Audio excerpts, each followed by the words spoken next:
This is Killer Innovations, a show about ideas, creativity, and how you can innovate. Welcome to the Innovator's Garage, where you learn to create your next game-changing killer innovation. Welcome to another week's show here at Killer Innovations. I'm your host, Phil McKinney. This week, we're going to cover a topic that kind of got spun off from a show I did a number of weeks ago around buzzwords. I had done a whole show on kind of the challenge with buzzwords, slang, or shorthand terms that people use, particularly if they're in the know. It's sometimes used to make people feel like they're smarter than somebody else. Well, one of you wrote me an email that wasn't talking about so much about the buzzwords, but also buzz phrases. Multiple words strung together that kind of make it think like you should know what they mean, but do you really know what they mean? And so that is what the topic of today's show is going to be about. Not about buzz phrases as just as a generic term, but one in particular, one that a number of you have talked to me about over many years, asking for my definitions or how they should think about it. So what is this term? It is out-of-the-box thinking. Now, out-of-the-box thinking is a term that really came into vogue in the 1970s, 1980s with management consulting firms like McKinsey and Deloitte and any of the other big six firms. So what does it really mean? Well, first of all, you may not have heard it as out-of-the-box thinking. Sometimes it's referred to as thinking out of the box. Now, if you're from Australia, you may say thinking out of the square. And again, this is a term that consultants like to throw around, is like, oh, if you really want to drive innovation, then you need to be able to think out of the box. Well, what does it mean? It's a slang term, and rarely do the consultants provide with any practical guidance on what does it mean and what is it you can do to think out of the box.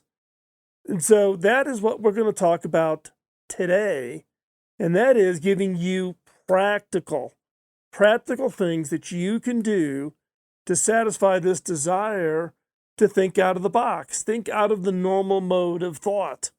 And so first off, let's rewind here and let's talk about, where did the term come from? How did thinking out of the box come to be as a term used particularly in the innovation space or creativity space or idea generation space? Get your best and brightest, and we need to think out of the box. We're going to talk about what that means and what it takes and how you should think about your thinking and thought processes so that you do think differently. So let's hop into this. What's the history of this term? Well, this term is kind of this vague set of words that have just gotten thrown together over the years. So in this case, this definition is that thinking outside the box, it's a metaphor. It means to think differently. It means think unconventionally or from a new perspective. Well, again, great. What does it mean, and where did this originally come from? Well, where it came from was from some management consulting practices looking at, how do you think differently? How do you solve problems in a way that others may not think of? So this thinking out of the box term was attached to this concept of the 9-dot problem. The 9-dot problem being a 3x3 grid of dots formed in the shape of a square. So you have 9 dots. Now here's the challenge. In these 9 dots, you can draw a line. You want to draw a line through all 9 dots, the fewest number of lines, without lifting your pen and without over tracing a previous line. So that's the problem statement. Of the 9 dots, what you want to do is draw the fewest number of lines through all 9 dots without lifting your pen and not tracing over a previous line. So, how many lines do you think you can use to get through this, to solve this problem? Go through all 9, don't lift your pen, no over tracing it, and you must go through all 9 dots. Now, many of us have seen this 9-dot problem before, but the concept back when it was first created is that the 9 dots form a box, right? And we typically get this mental model of, well, how do I draw the lines, right, that get me through this, through all 9 of that, through all the dots that make up this box? Well, the title of today's show should give you a little bit of a hint to the solution. How do you think outside the box? How do you get an out-of-the-box thinking to solve this problem?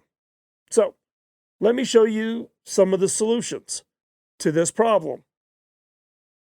There's a number of different ways for you to solve the problem.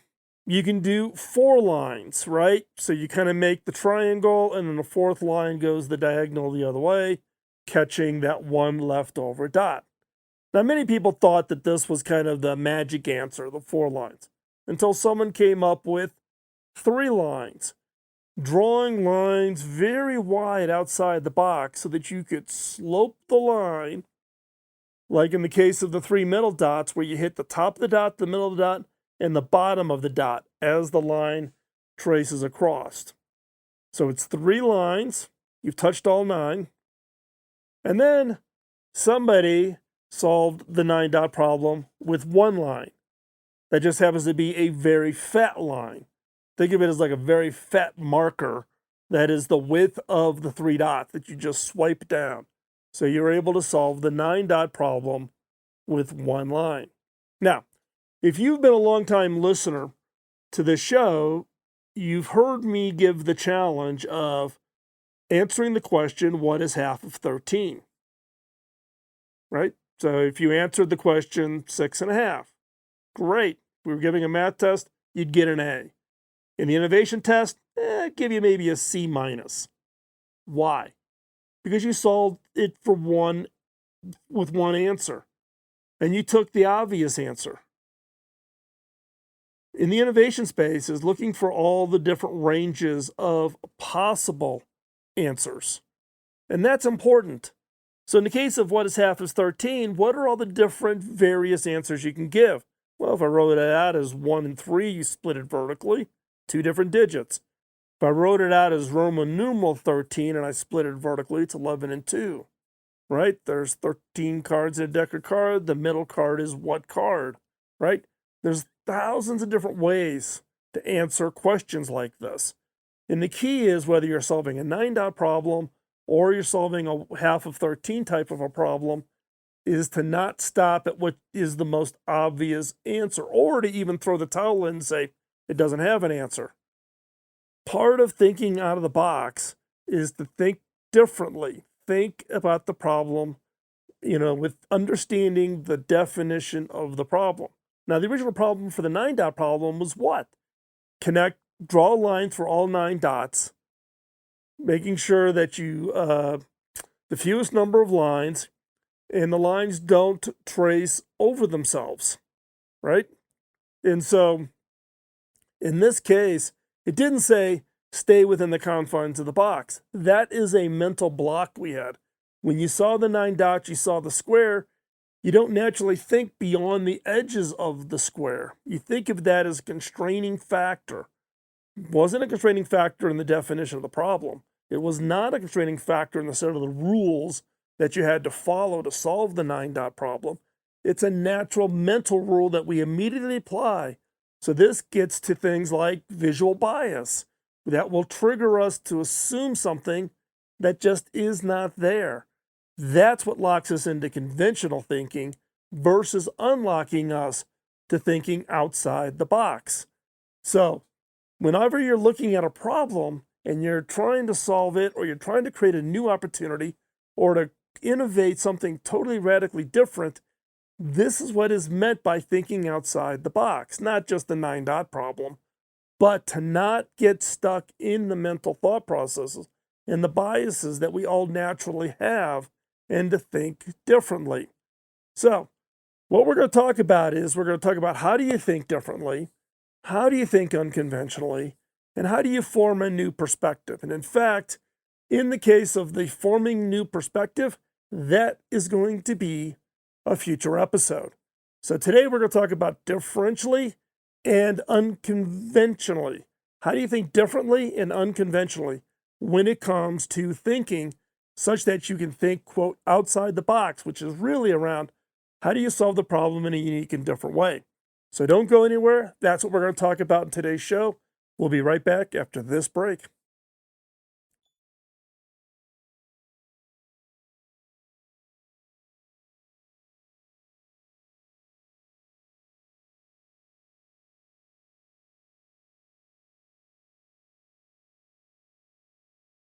Well, welcome back to Killer Innovations. Today we're talking about out-of-the-box thinking. And we're going to now go through, at least initially, what I want to share with you is around thinking styles. Thinking styles, we each have our own style, how we just naturally are wired, how our brains think. And it's important that even before you try to say you need to think differently, the question you have to answer is, how do you think now? What is it that is your preferred style when it comes to thinking? So there are a variety of different thinking styles. There's Synthesists, there's Idealists, there's Pragmatists, there's Analysts, and there's Realists. And what we're going to cover today is I'm going to go through each one of these in a little bit more detail, and then I'm going to ask you the question, which one are you? And that's an important question. You can't start contemplating how are you going to think differently if you are not aware with what your own preferential thinking style is. So let's hop right into this. So synthesis, what is a synthesis? Synthesis stand out with their creativity, with their curiosity, just that natural drive. They're open to all kinds of ideas and views and opinions and possibilities. They're open to a wide range of kinds of ideas, things that that made it just kind of tickle their fancy. It's an interesting type of people. I would argue that I actually fall into a little bit of this, and this is an important part. As we go through this, you may actually be kind of a combination of two. You don't have to fit into one clear bucket. You just have to recognize yourself in these definitions. Who are you and what are your thinking styles? Because this is an important input to know how you should or could be thinking differently. Next up are idealists. Idealists are always, working towards the big goal. They're setting the bar really high. The thing with idealists is not only do they set the bar high for themselves, but they set it high for everybody else that's involved in the project. Now, for them, their satisfaction comes from if it's harder, it's better. If it's a bigger hurdle that we have to get over, that's great. Idealists are also great at pulling teams to achieve something that everybody thought, was impossible, that nobody would ever be able to achieve. So an idealist, albeit they can be a little frustrating, if that's your thinking style, you provide a key catalyst to achieve way abnormal, beyond any expectations kinds of success.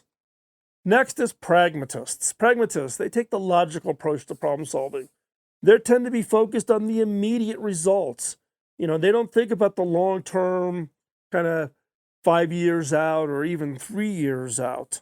They're dealing with the here and now. They don't look at that long term. They tend to be driven by quarterly or annual kind of achievements. They tend to be very good at managing up within organizations. They're just practical. They're the pragmatists. Then there's the analysts.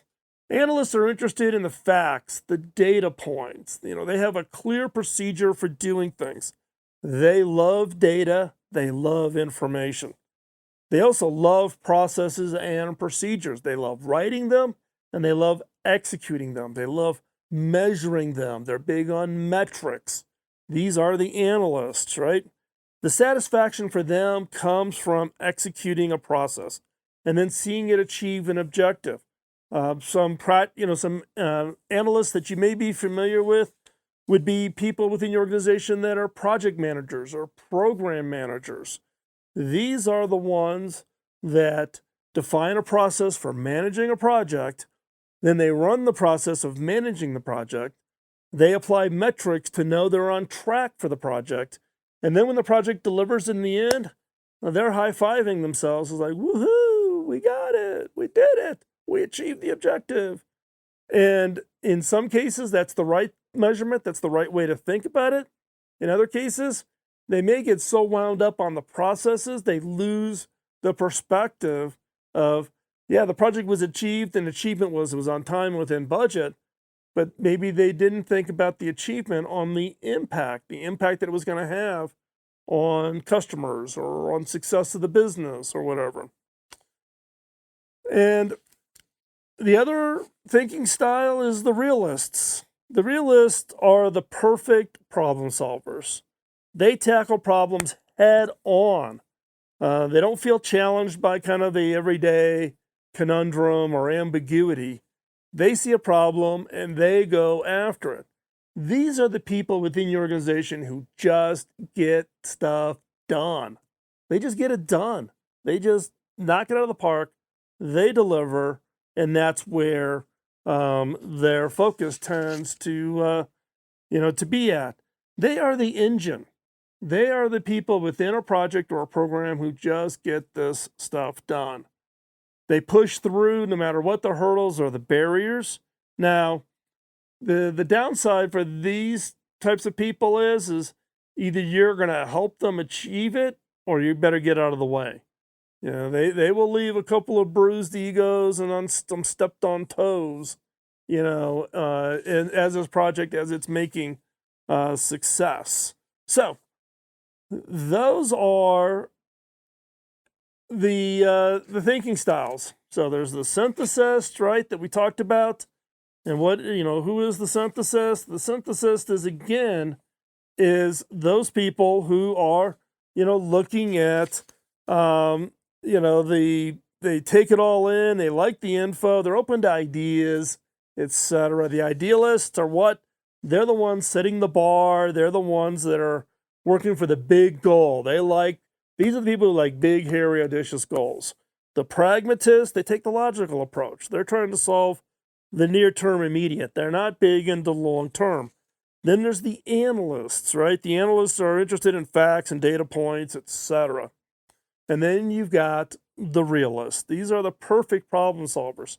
They tackle a problem. If you give a well-defined problem statement to a realist, then you should just get out of the way because they're gonna crush it. This just reinforces the importance of doing an excellent job at defining the problem. So, again, synthesist, idealist, pragmatist, analyst, and realist. So great. Who are you? Which one of these define you? Now, that doesn't mean that you are stuck in that mode of thinking, that you are stuck in, how do I think differently? I'm a near-term guy and I'm supposed to be doing innovation. How do I do that? Or I'm an up-and-coming executive woman who's trying to drive success on long term, but I've got to solve near-term, quarterly, annual objectives. That's how I get measured. We're going to talk about that. We're going to talk about how to think differently. You need to know your thinking style, which is what we were talking about now. This is your thinking style. Now the question is how do you think differently? Knowing your style, how do you think differently to achieve success? And we'll be right back.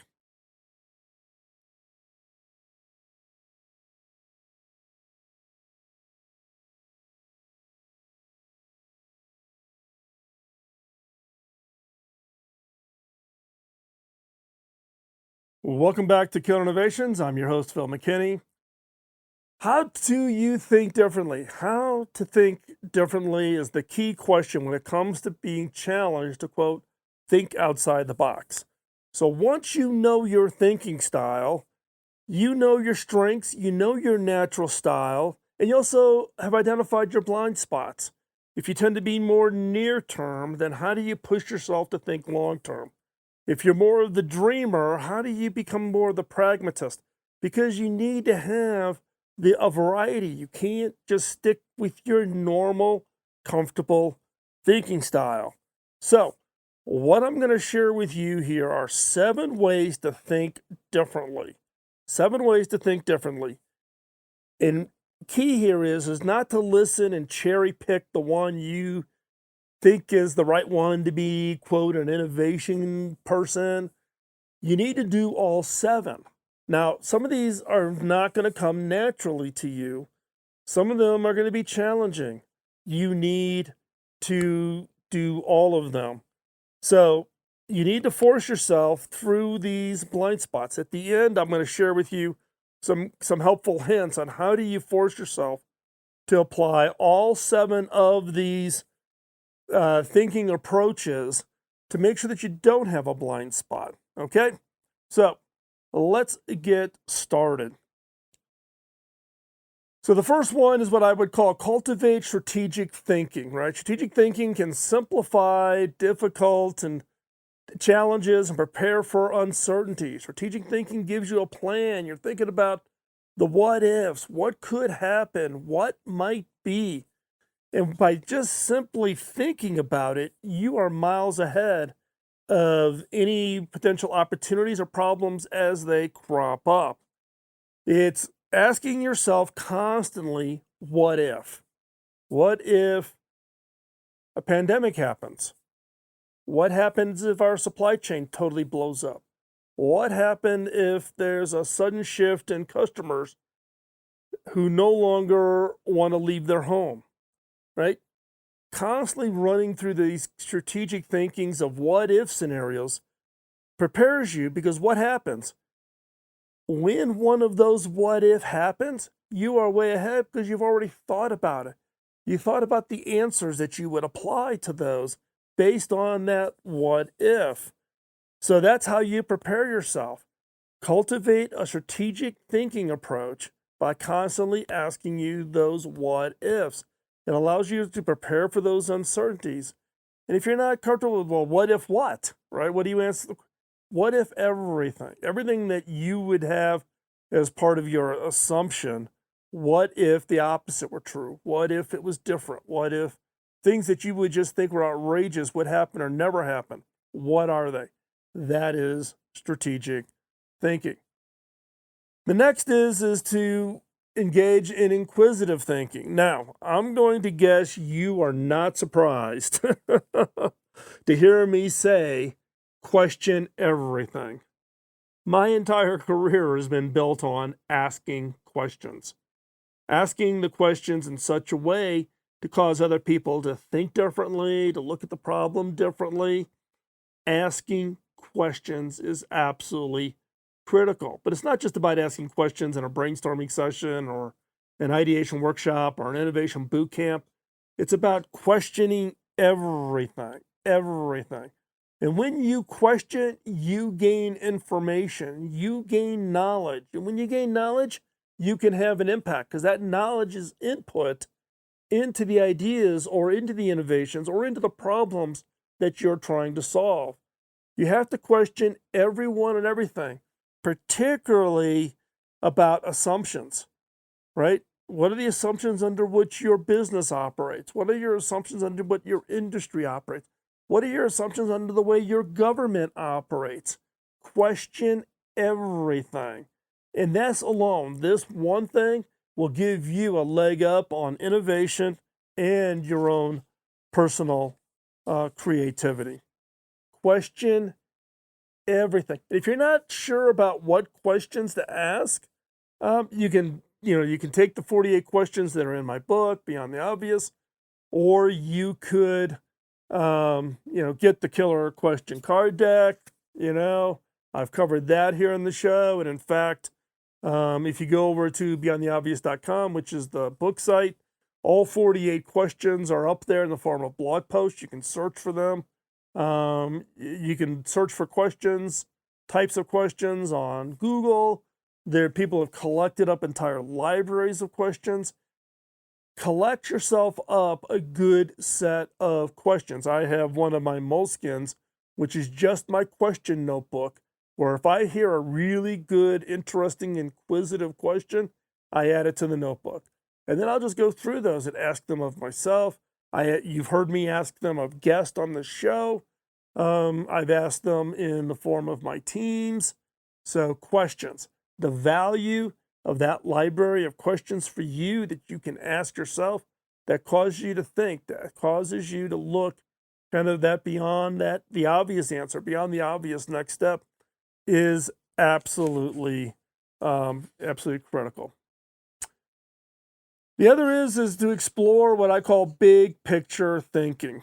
Now, big picture thinking, particularly if you're an analyst and you're into the deep end of the thinking process. The key here is sometimes you just need to take a step back. You need to kind of just take a breather. You need to gain a broader perspective. One way to do this is what I call an exercise of walk in their shoes. So sometimes when you're on maybe a product side or you're delivering a product or services and you see it from your side, you only see it from your side.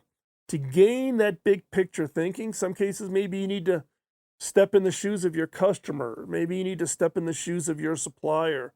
Maybe you need to step in the shoes of some other part of an ecosystem critical to your success. Do a day in the life, map it out. It's what some people would call an experience journey. Create a journey map for that particular person. How do they go through and experience it? Gives you perspective, gives you that view that you just didn't have before. So sometimes you just take a step back and do that big picture thinking. Thinking about your industry, thinking about maybe a part of the ecosystem that supplies your industry. Get that perspective. Sometimes we just get so deep in the weeds, so deep in our own problems, so deep in our own challenges, or what we think is an opportunity, and we lose perspective. Exploring big picture thinking is about getting that perspective back, getting out of the details, going back up to 30,000 feet, and then think about, what does it look like from up here? What is it that's different? What is it that I can't see when I'm down at 5 feet level? How do I get back to a 30,000 foot view? That becomes kind of that critical step of really trying to unlock a view of something that you just haven't seen, looking at something with kind of those fresh eyes, acting as a customer. I share a story many times, and I've shared it on the show, you've probably heard it, about me standing in a Best Buy store watching customers buy my products when I was Chief Technology Officer at Hewlett Packard. That perspective of talking to a customer and seeing how they actually bought, seeing the discussion they may have had with their friend or family member standing next to them, like, do you think this is a good product, or do you think that's a better product? Nothing is more valuable than getting a different perspective than sitting at your desk and thinking you know it all. Because guess what? Nobody knows it all. Another thinking strategy that you should focus on is harnessing focus thinking. I talk about focus a lot. Talk about focus in the problem statement. Focus thinking kind of shuts out the operations. Get away, lock yourself away. No distractions, just thinking. In some cases, people don't like doing that because they think that they're not productive. They think, oh, I'm not doing anything. I need to be doing something. I can't sit still. Use this episode as an excuse. The next time your boss comes by and you're just sitting there thinking, say, oh, no. I'm listening to this show. Phil McKinney, CTO for HP, tells me I need to spend amount of time just focused thinking. Use me as the excuse. Lock yourself away. Go away. Bill Gates goes away for a 1 week vacation. He takes a pile of books to read. That's all he does is just think. You need thinking time. If Bill Gates needs thinking time, you need thinking time. So go lock yourself away by yourself, no distraction, no music, disconnect from the internet, and just think. Focused thinking. We'll be right back.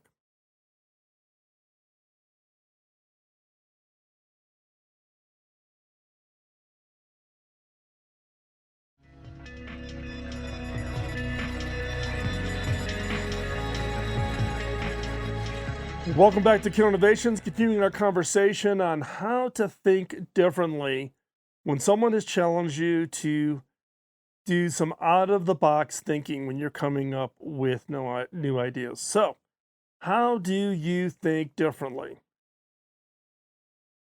One is to utilize risk-oriented thinking. Now, as a leader, you need to think big. You need to dream bigger than most. You have to be out there. Whether that's your role as a leader of teams or as the leader of ideas. You need to think big. You need to go big. Now, one of the things that we tend to apply to these kinds of activities is we mentally apply a risk model to the ideas like, ooh, this is going to be really expensive, or wow, I don't know how we would ever do that. You need to eliminate that from your thought processes. And that's what this activity is really about. When you say utilize risk-oriented thinking, is to basically say, okay, for this exercise or this effort that I am going to do, I'm going to not put any kind of risk constraints on it, whether that be financial, even legal, even resourcing, or even known technologies, right? If you're a tech-oriented kind of a business, take all the risk constraints off. Utilize a risk-oriented thinking. That's when you want to really get out there. And then you can start applying what you need as you bring ideas forward that says, okay, that's kind of like outside the boundaries, right? But you want to get used to the fact of being comfortable and willing to take risks. Look, if you take the risk, you'll be viewed and admired as a risk taker. Leaders will actually admire you. We're all worried about the slap on the hand or don't do that. You take some risks, and actually your leadership, your boss may come to you and say, wow, guess what? Thumbs up. That was a great approach, right? Because if you dare to do more, if you're willing to break the rules, you'll have more success. Trust me. I've taken risks. I've fallen flat on my face, right? But the fact that I've took some risks is hugely valuable, and it's had a huge impact on my career. So take and utilize a risk-oriented thinking style. The other is rely on shared thinking, right? Now, collaboration in the innovation space is absolutely key. It is not a one-person activity. Teams, people coming together, you need to get that input from others. Now, as much as people think they know it all, or people want to play the smartest person in the room, guess what? You are not the smartest person in the room. Right? I tell this people with my day job, look, I work with a team of 200 absolutely brilliant people who are very good at that job. And that doesn't vary whether, even the people we hire that man our reception front desk are incredibly good and smart. And many of them have actually moved into even more influential roles within our organization, all the way to the brilliant PhD scientists that we have inside of our organization, right?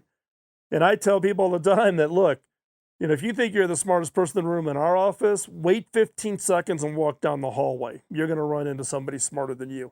You are not the smartest on every subject, so don't think you are. You need to rely on shared thinking. In some cases, we have to go put ourselves in a mental mode that says, something?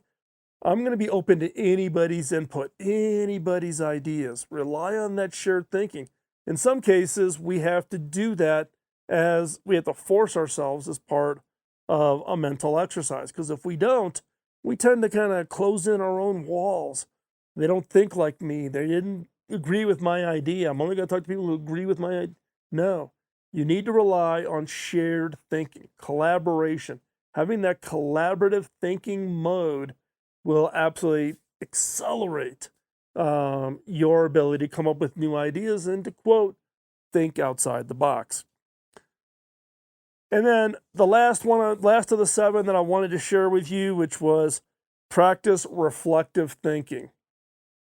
Look, we all love our ideas. I suffer from this as much as you will, or you do today, right? We love our ideas. It's our baby. Don't criticize it. Don't call our baby ugly, right? But in some cases, we have to take a step back. We have to be reflective. We kind of have to get our emotions out of it. We have to take time to not react and not get emotional. So in some cases, we have to practice this reflective thinking. You know, enables you to we have to distance ourselves. Yes, it's an idea you may have come up with, but it's an idea that you're letting go of, that you're letting loose. And you got to be willing and comfortable that in some cases, people may have different ideas and their perspectives. And again, it kind of goes back to shared thinking. You need to have perspective. You got to have that reflective thinking. You got to have all these thinking styles. In some cases, you just got to step back. And that reflective thinking also allows you to see things with a new pair of eyes, not as the inventor of the idea, but as one that you're trying to nurture and you're trying to secure resources and support for. So again, how do you think differently? Cultivate strategic thinking, engage in inquisitive thinking, explore big picture thinking, harness focused thinking, utilize risk-oriented thinking, rely on shared thinking, practice reflective thinking. You need to do all of these. So how do you do this? Well, one is schedule all 7. Set aside an hour just to do strategic thinking, or an hour to do big picture thinking, or to spend an hour doing risk-oriented thinking. Take it and schedule it. Lock your door, get away, or if you want to do it with other people, invite them in, right? But if you need to do all 7, and if you do all 7, you will be thinking differently, and you will be thinking out of the box. You'll be thinking differently from everybody else. So hopefully that is helpful for you. Now, what I will tell you is this is part of a multi-part series. So if you think we're done on out-of-the-box thinking, we're not. There's more to talk about, and we're going to do that in a future show. So thanks again for joining. If you want to get in contact with me, you can get a hold of me at phil@killerinnovations.com. You've got all the websites, philmckinney.com, killerinnovations.com, beyondtheobvious.com, which is for the book, or you can follow me on social media. Thanks for joining. If you want to stay updated, send me a text, innovation at 44222, or innovation@killerinnovations.com. And we will be back next week. Bye-bye.